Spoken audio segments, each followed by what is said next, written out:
그리스도 안에서 사랑하는 성도 여러분, 이동훈 목사의 성경의 세계 시간이 돌아왔습니다.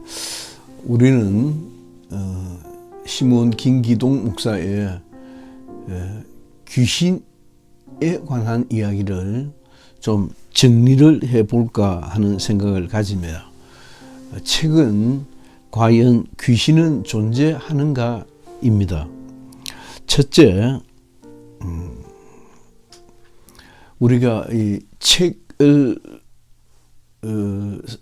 평가하기 전에, 그리고 귀신에 대한 그리스도인들의 어떤 자세에 대해서 좀 더 세밀하게 들어가기 전에 일상적으로 그리스도인이든 아니든 일상적으로 귀신을 어떻게 생각하고 있는가라고 하는 일반적이고 일상적이고 보편적인 얘기를 좀 정리를 해봐야 하지 않는가라고 하는 필요를 제가 느낍니다. 그래서 첫째는 귀신에 대한 무지가 아주 자연스럽고 일반화되어져 있다는 것입니다.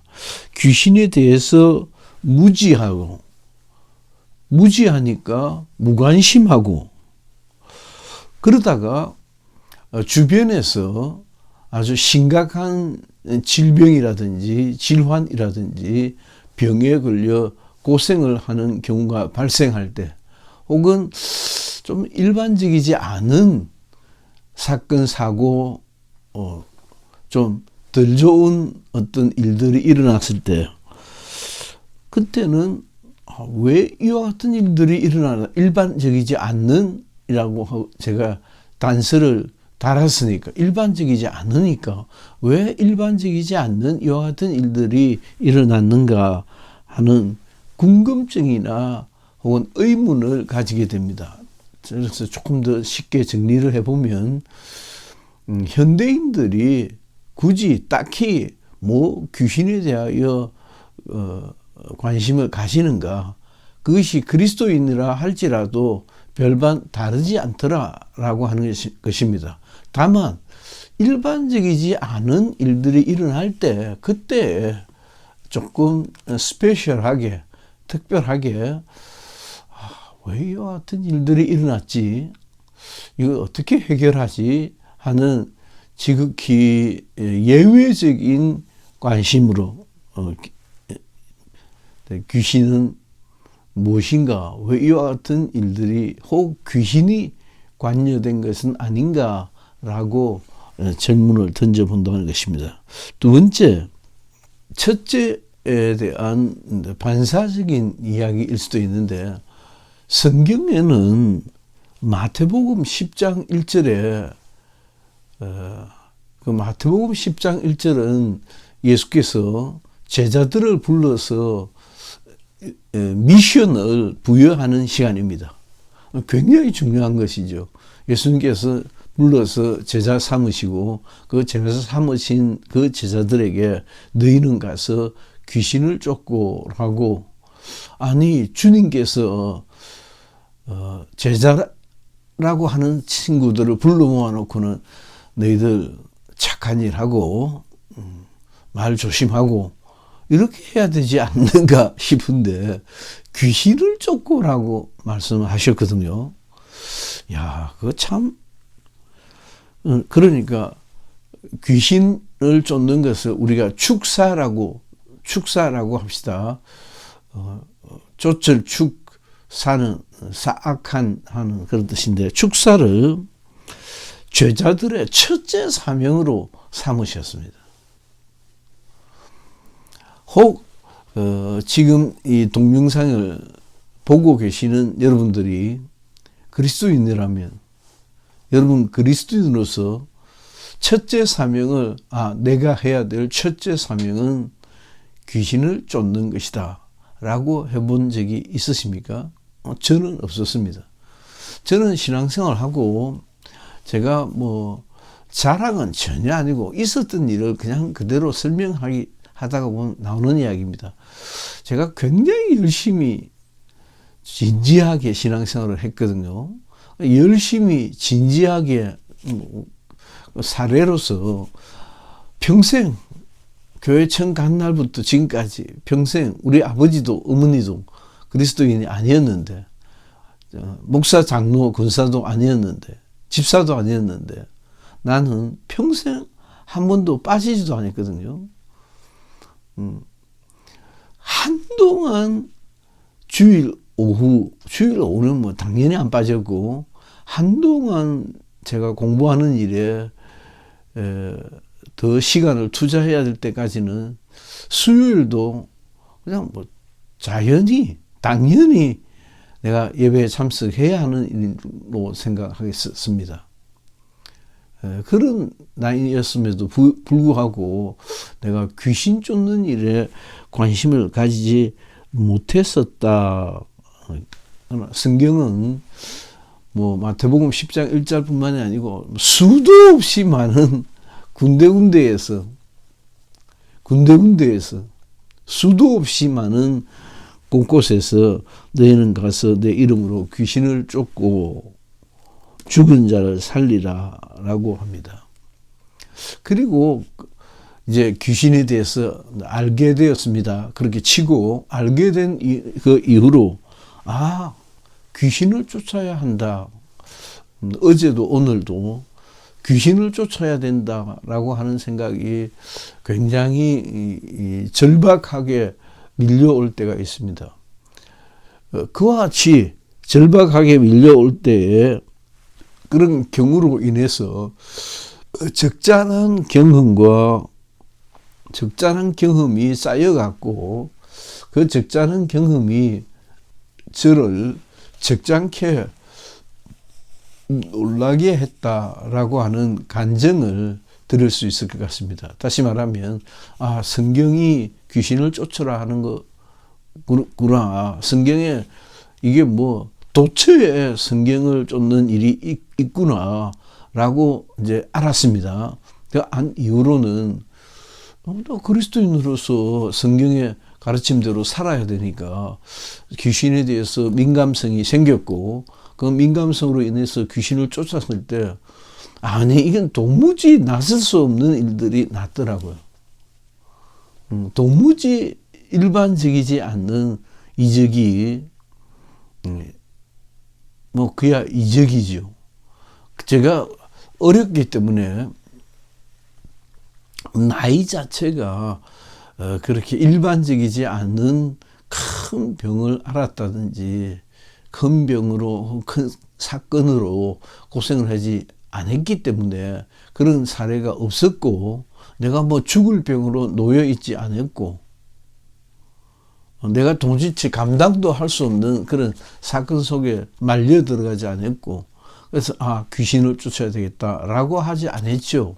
그러나 여하튼 좀 쉽게 더 간략하게 말씀을 드리면, 난 귀신을 쫓아야 되겠다라고 성경의 가르침에 귀를 기울였고, 그 귀를 기울음으로 인해서 크고 작은 경험들이 쌓여가면서 귀신을 쫓으니까 이거 뭔가 귀신을 안 쫓을 때, 몰랐을 때와는 다른 어떤 현상이 나타나는 것을 알았습니다.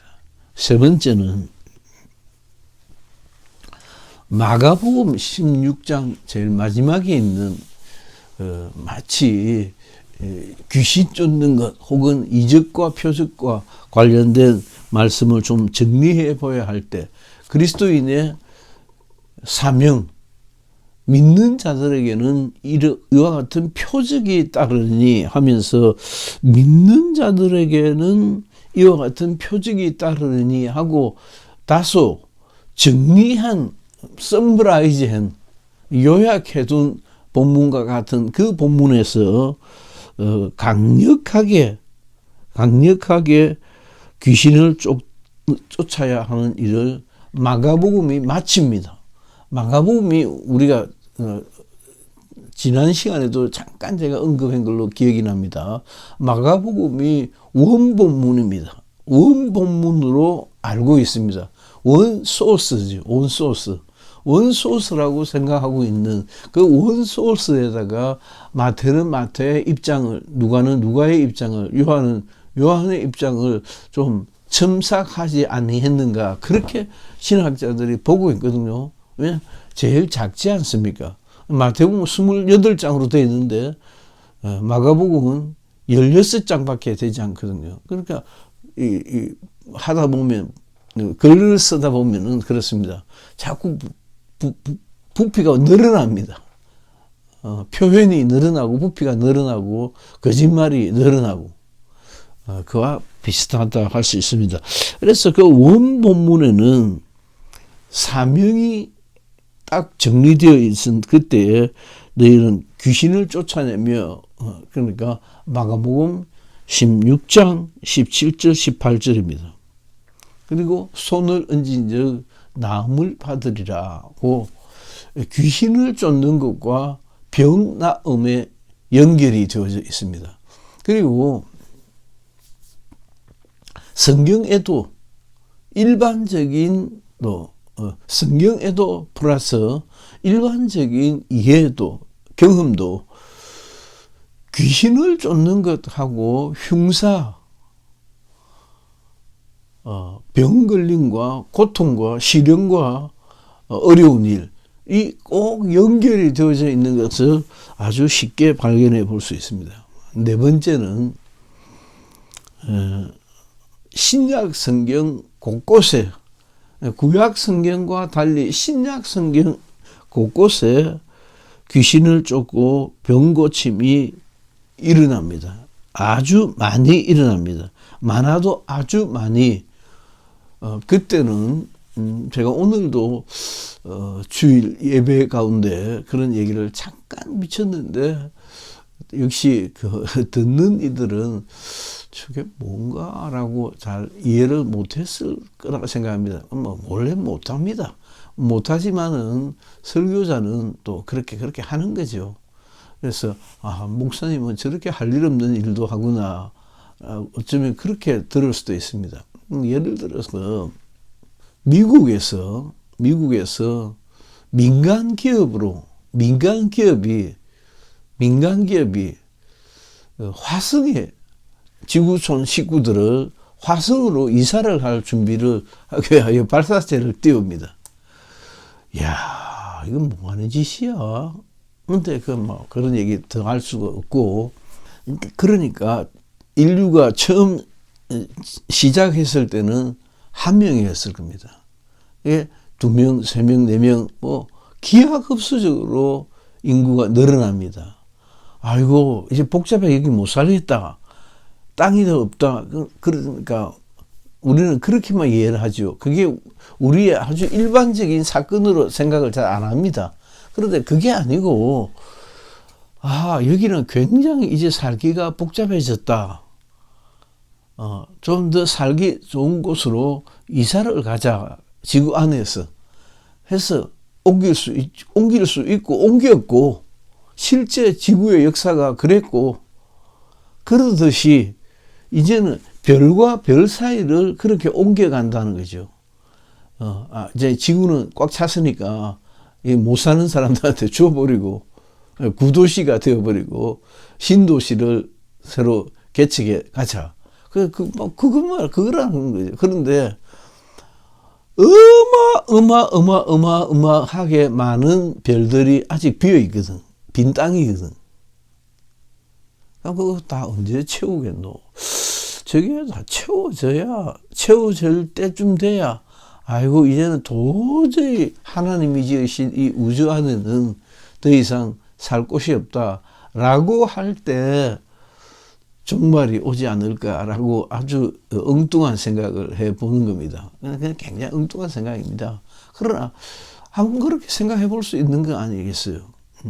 그런 것처럼 귀신에 대해서도 성경이 우리에게, 그러니까 동산 중앙에 있는 나무의 실과는 먹지 말라. 아니, 이 영감님, 하나님이 영감님을 하시고, 이 영감님 왜 욕심이 그렇게 많당? 좀 나눠 먹지. 왜 당신만 혼자 독점하시려고 합니까? 우리가 아주 어렸을 때는 그런 생각도, 그런 오해도 안 했음지 하지 않습니까? 그러나 그게 아니고 시간이 좀 지나면서 성경을 또 깨닫고 보니까 하나님께서 Don't touch, 그건 건드리지 마라고 영역을 구분해 놓으셨다. 그걸 볼 때마다 저건 하나님이 건드리지 말라 하셔서 곧 저건 하나님의 것이야. 저건 내 것이 아니야 라고 하나님이라는 존재를 생각하고 하나님이라고 하는 특별한 영역, 그분만의 영역이 있다라는 것을 깨닫게 한다는 것이죠. 그 반대로가 바로 이 말씀입니다. 그 반대로가 아니 성경이 귀신을 쫓으라면 쫓는 거지 왜 말이 그렇게 많아. 동산 중앙에 있는 나무의 실과를 먹지 말라고 하면 안 먹는 거지 웬 말이 그렇게 많아. 웬 사족을 그렇게 많이 붙여. 그게 또 손댔구나 라고 크게 인류의 죄의 근원이 되었듯이 그 반대도 마찬가지이지 않겠는가라고 하는 것입니다. 그래서 신약 성경은 구약 성경과는 달리 왜 달리 봐야 하느냐에 대해서는 제가 여기에서는 얘기하지 않겠습니다. 구약 성경 시대에는 귀신에 대한 얘기가 그리 많지 않는데 신약 성경 시대에는 그야말로 페이지마다 귀신의 역사가 있거든요. 우리 삶 속에 그와 같은 귀신의 역사가 페이지마다 매일같이 시간마다 순간마다 일어나고 있다라고 보는 것이 틀린 관점이 아닐 수가 있다는 거죠. 그러나 실제 교회들은 그렇게 하느냐? 그런 비신사적으로 보이는 이야기는 안 하거든요. 한국 교회뿐만이 아니라 세계 모든 교회들이 그렇고 아주 별난 교회들은 애써 성경 말씀에 순종하려고 하는 입장에서 그런 태도로 귀신을 쫓는 경우를 제법 많이 볼 수가 있습니다. 다섯 번째는 성경이 이야기하는 귀신은 첫째 이 얘기 계속 할 겁니다. 계속 할 건데 오늘은 이제 제가 서머리 아주 요약해서 이와 같은 얘기들을 하게 될 것이다 라는 차원에서 드리는 말씀입니다. 실존하는 존재다라는 것입니다. 하나님은 영이시니 하고 우리가 하나님이라고 하는 분을 하나님이라고 하는 절대적인 분을 영이라고 그렇게 이해하고 있듯이 귀신도 괴롭히는 것이 다르고 병의 원인인 것이 다르고 그게 다를 뿐이지 하여튼 그 귀신의 또 하는 일은 또 이와 같은 것이다라고 쫙 한번 늘어놓을 때가 있겠습니다. 어쨌든 그것은 귀신 있다. 귀신은 실존하는 존재다. 실제하는 존재다라고 하는 것이고 그 귀신은 병을 선두로 육체의 고통을 선두로 육체의 고통을 기저로 알고 모든 불행과 저주와 시련과 혼란과 안 좋은 것의 뿌리다. 안 좋은 그 모든 것의 뿌리에는 귀신이 있다라고 보아도 틀리지 않는다는 것입니다. 저는 귀신에 대해서 처음 들었을 때에 공부 좀 했다고 그런 거죠. 귀신은 딱 그렇게 정리가 되더라고.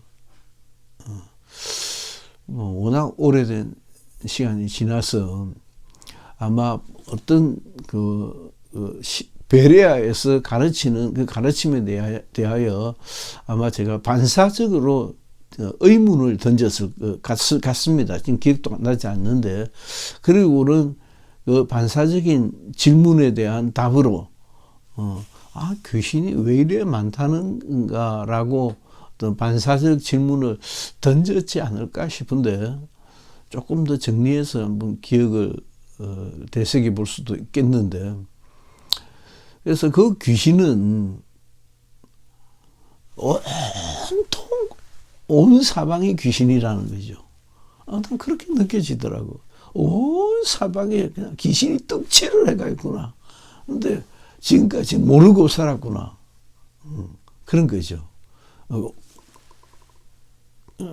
하나님은 영이시니까 보이지 않듯이 귀신도 보이지 않지만은 온 사방에 그냥 모욕을 하고 집을 놨으면, 그 목욕탕을 놨으면, 목욕탕 놨고 자시고 할 거는 뭐 있나요? 몸 자체가 몸 자체, 피부 자체에서도 그럴 거고, 피부, 몸이 밖으로 나왔을 때 그 대기 중에 있는 공기도 그랬을 테고, 이미 씻고 있는 그 순간에도 때가 재생이 되듯이, 그와 같이 귀신이라고 하는 존재는, 그러니까 얼마든지 또 당연히 의무적으로 좀 더 긍정적인 입장에서 귀신을 쫓는 것은 매우 자연스러운 그리스도인의 신앙 활동이다라고 보면 되겠습니다. 두 번째는 실존하는 존재이다라는 것이고, 그것은 병에 시달리고 병과 관련이 있다는 것이고, 두 번째, 셋째는 쫓아야 하는 존재라는 것입니다. 귀신은 쫓아야 하는, 귀신을 뭐 아끼고 사랑하고 좀 그 입장을 좀 생각해 주고 그런 것이 아니고, 그것은 사정없이 저주를 하고 쫓아야 하는 존재이다라는 것이고, 마지막 네 번째는 그 쫓을 때 몽둥이를 갈고 쫓으라는 것이 아니고, 예수 이름으로 너희는 가서 내 이름으로 귀신을 쫓고 라고 말씀하셨거든요. 그래서 우리 주 예수 그리스도의 이름으로, 내가 우리 주 예수 그리스도의 이름으로 명하노니 이 더러운 귀신아 나가라 라고 하는 것이 공식이죠. 그게 이제 조금 더 이해가 되면, 비록 내 입으로는 예수라는 말을 안 했지만은, 그러나 내 중심은 뭐 예수로 차고 넘치기 때문에, 내가 예수라는 이름을 안 붙였다 할지라도 더러운 귀신아 나가라고, 아니 목사님은 예수라고 한 적이 없잖아요. 그렇게 하는 건 아닌 것 같다는 것입니다. 이것도 나중에 제가 말씀을 좀 드리도록 하겠습니다.